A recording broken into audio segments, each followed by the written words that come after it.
I mean, I've watched I actively think about it. I'm like, I need to stop moving my head. Yeah, I understand.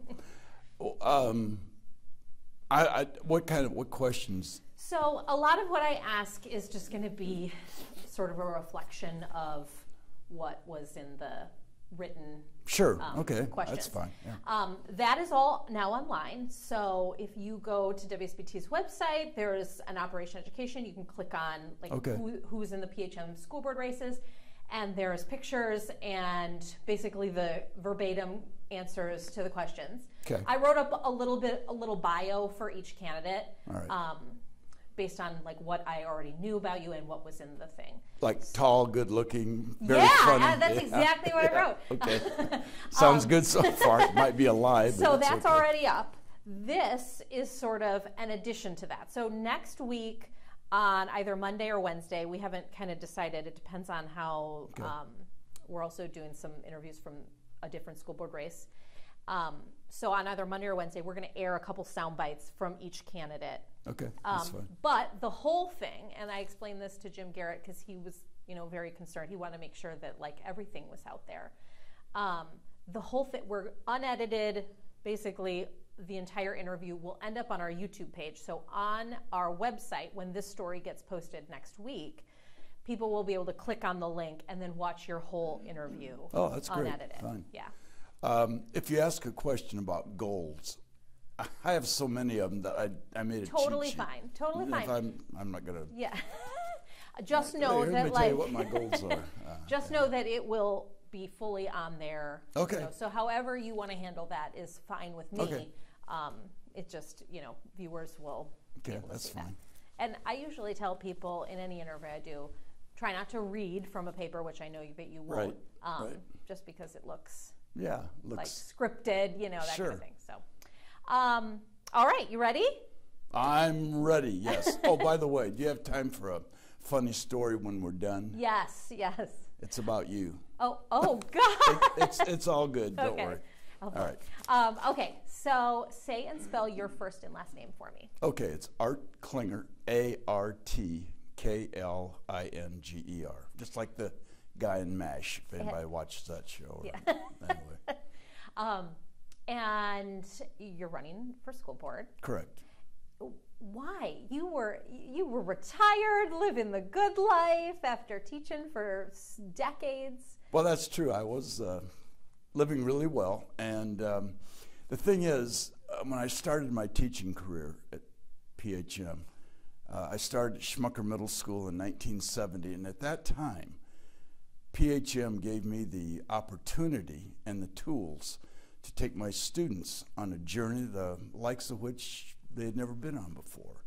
And so I was teaching earth sciences, and I tried very hard to make that happen, and I think I was pretty successful. In 1978, I had an idea about a planetarium. And a long story short, Dr. Dean Spiker and the school board at that time approved it, and we opened it up in 1980. Now I had the tools and the opportunity not only to take my classroom of students, I had the opportunity to take entire students of PHM on this journey. Only this time, not only a journey through the universe, but we could go through with a journey through the human body. And then to conclude this, in 2011, after 31 years, the planetarium equipment was wearing out, and it couldn't be replaced. So Dr. Thacker and that school board decided, okay, we need to move on with it, only with new equipment. So we need to move the planetarium forward with state-of-the-art equipment, which is, to me, a fabulous move, because now I can take students on a journey not only through the universe, but I can take them through the human body. Or we can go right up to next to an atom, go right inside and look at the electrons and the neutrons and the protons all involved in that atom. And anything else, and we can take you to the Serengeti, we can take you to the pyramids of Egypt, and you'll feel like you're actually there. You are immersed in that environment. So, like I said, a lot of us will never get there, but at least we've had a chance to sort of experience it. So because PHM gave me those tools, I thought, besides the planetarium, I thought, I want to give something back. In the 45 years experience in education educating all the kids in PHM. And I do mean K through 8th grade specifically, and then we had high school kids come in on various classes. I wanted to give that experience back, working with all those teachers, all those kids, all the school boards, all the administrators. I just felt maybe I could help out, given all the things I'm aware of, that maybe I could help bring that along. How has this journey been for you? You know, we are just a couple weeks until Election Day, a few weeks. And elections are not fun. They're interesting. Campaigns are difficult. You know, how has the whole campaign and the lead up been? Well, certain things have surprised me. I wasn't aware of the intensity of a school board election. I mean, I'm aware of the intensity of a political national election, even senatorial race and Congress race, you know, around here.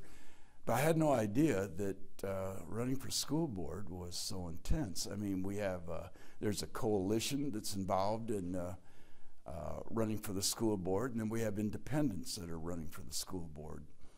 And I find all that to be very, very interesting in how people think and how they reason and how decisions are arrived at. When's the most recent school board meeting that you've been to, and how do you think it was run? Last night was the very last one I've attended since probably last spring. And I did speak up about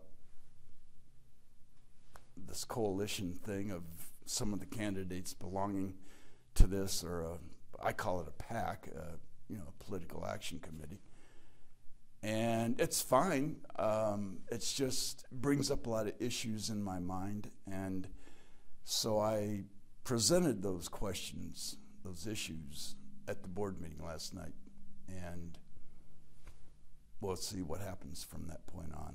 I don't really want to go into it now because it wouldn't be fair to anyone else, so I'll just end it at that. But let's just say it was real interesting and real educational. Do you feel like the board as it exists today, do you feel like the district as it exists today is being transparent enough, is you know, allowing public feedback and the back and forth? I mean, how do you feel like the district and the board are sort of run now, just generally? I think that our school board, I can only speak for that, is run very well, quite honestly. I think we have a very fine superintendent who does a fine job of presenting information to everybody.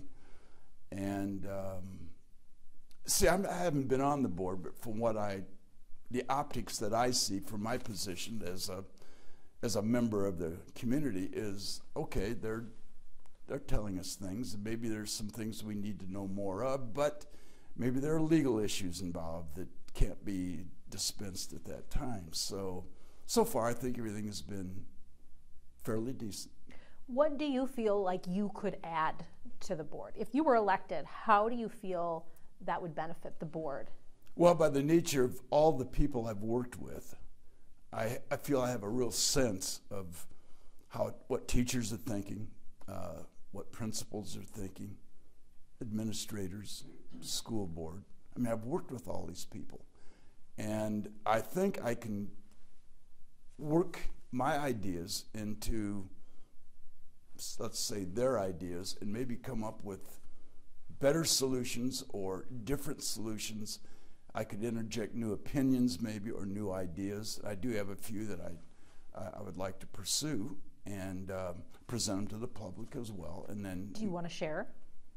Well, a couple of things offhand. First thing I want to do is I want to visit every school. And what I mean by that is I want to spend a day at each school. Now, it's 15 schools that we have, and it's going to take a lot of time, but I want to feel the climate in the building. I want to know what teachers are thinking, what concerns they have. I'm not there to evaluate anything, but I just want to hear what's going on. I want to hear what the principal's thinking, your assistant principal. And I want to hear from the students. How's your day going? What do you think? What would you like to see different about you? Things like that. Yeah. And that's one thing I'd like to do. Visit the schools, get information. I'd like to do a survey, a blind survey on respect and discipline.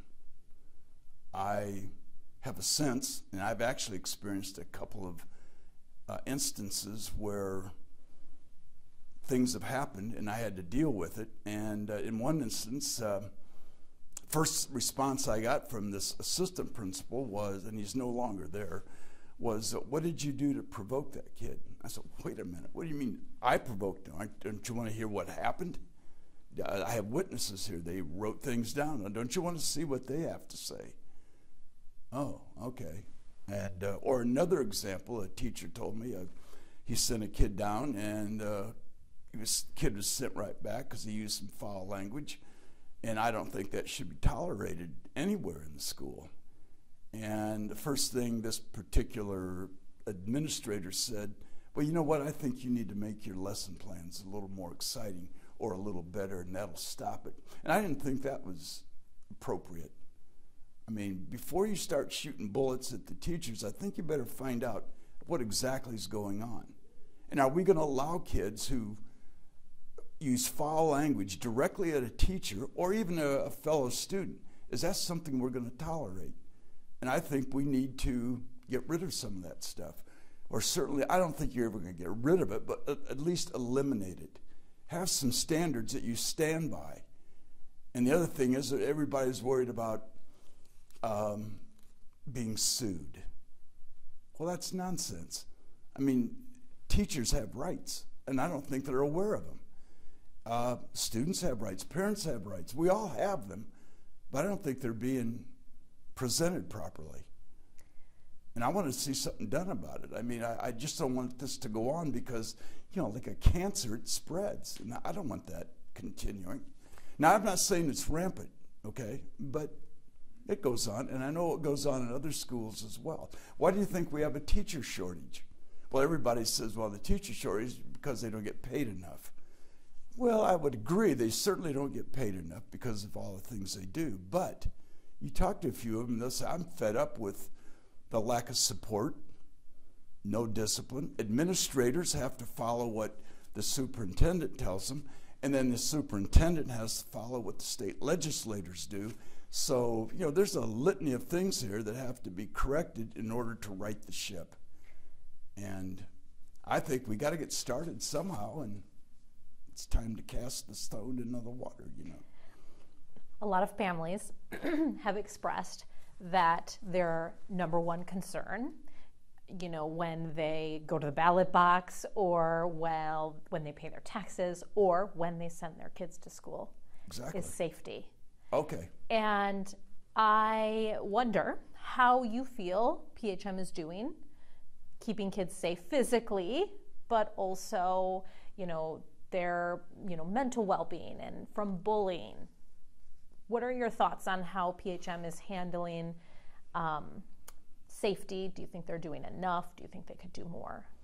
I'm very impressed with what PHM is doing in regards to safety for everybody.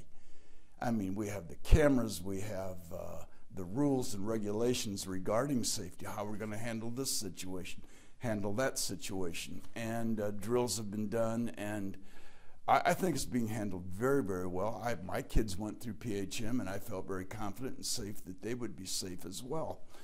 But you can't plan for every contingency. You solve this problem and something else, somebody wiggles in with another one.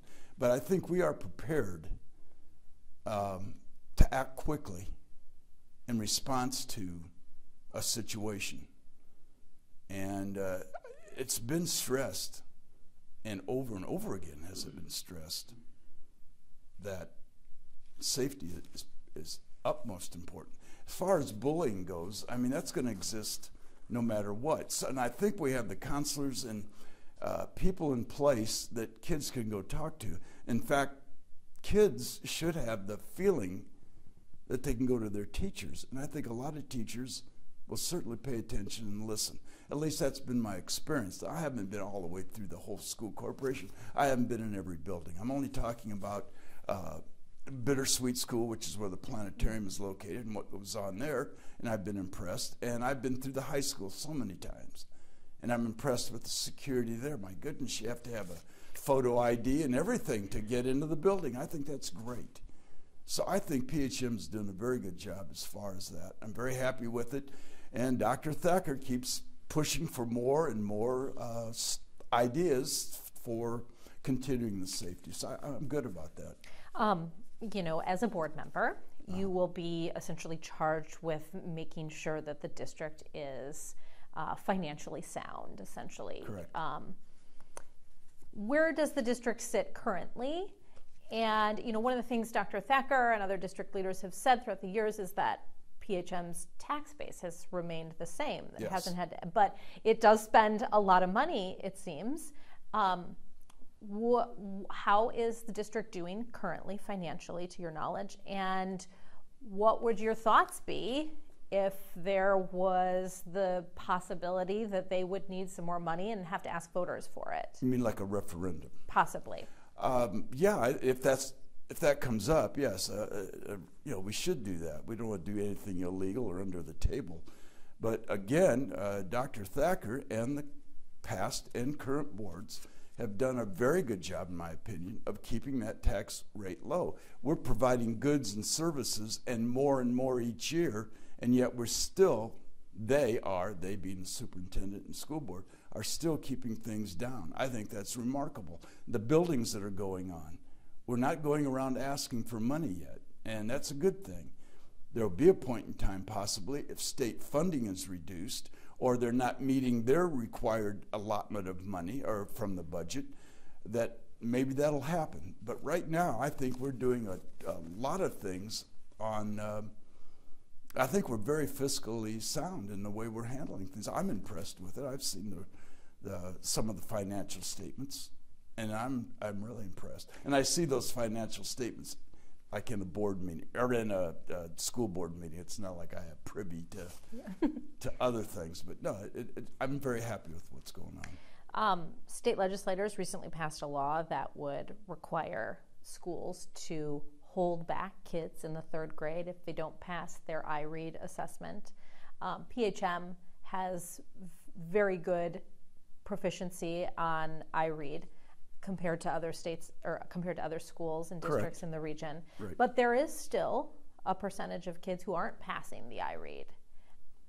As a board member, how would you feel about PHM holding kids back in the 3rd grade if they don't pass that test? Well, first of all, I think we are good on the proficiency when you compare it statewide. But compared to our standards, we want to raise those proficiencies. And we want to do it now, not in the future, but right now we want to get things rolling so we can give our kids the best education possible. First of all, I think it starts with the parents.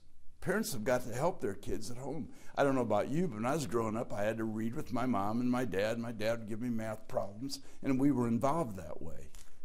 And I don't know how much of that goes on today. I know there are parents doing it. So parents need to be involved in this iRead. You can't just stick it on the schools. Well, you got to do it. It's your problem. Yes, we're certainly there to make things better and to give guidance to that. But it's a situation where we need people. We need to be working together. Is what I'm trying to say.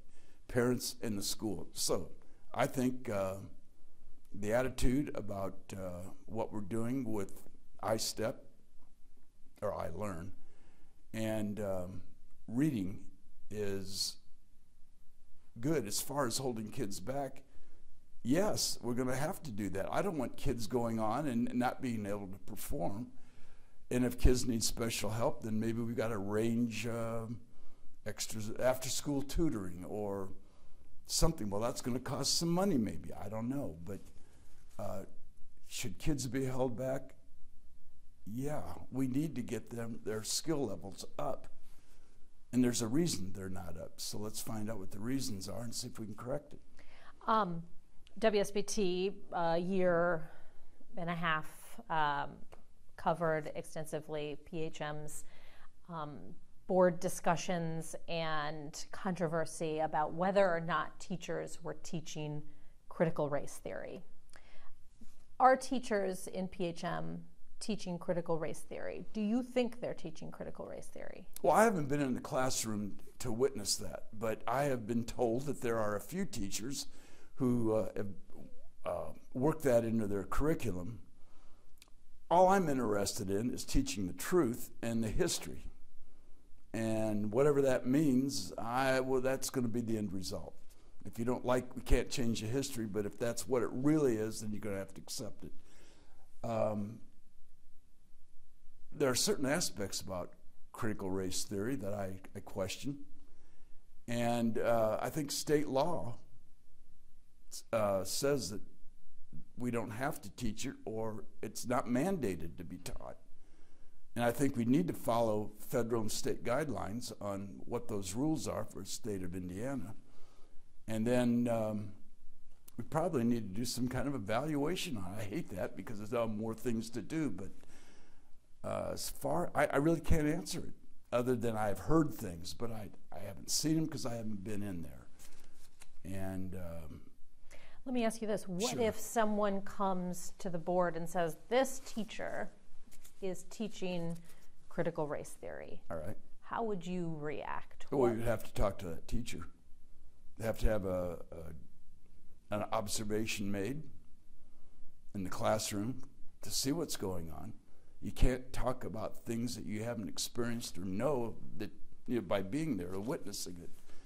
So it would definitely have to consult that teacher if we feel they are in violation of federal or state laws. I mean, and then we have to go by school board policy.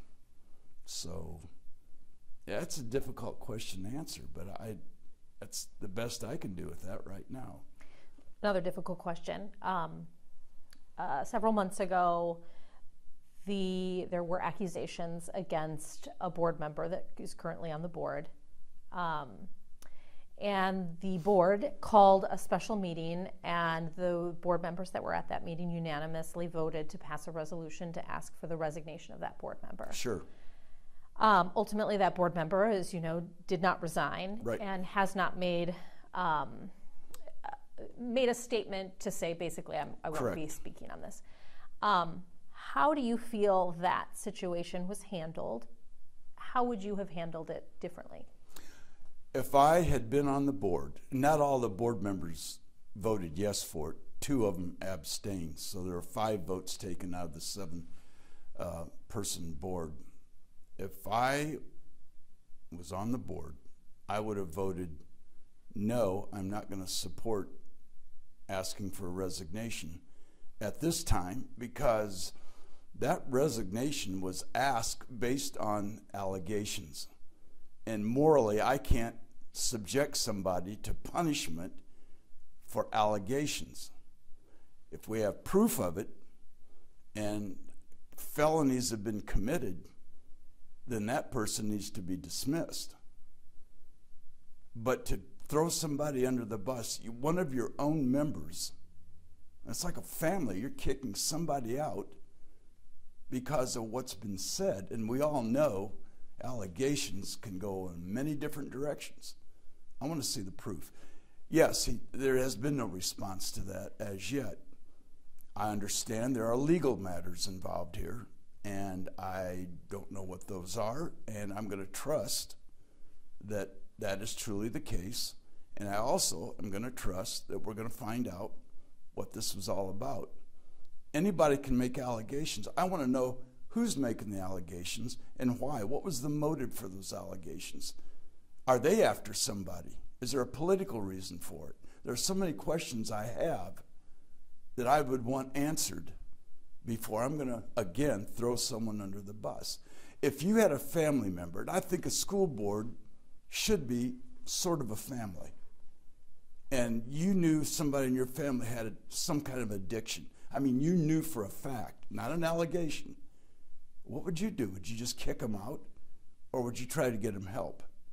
So if this is true, do we automatically, and they haven't violated, laws, I mean, committed felonies, shouldn't we maybe seek some aid or help for this person, if it's true?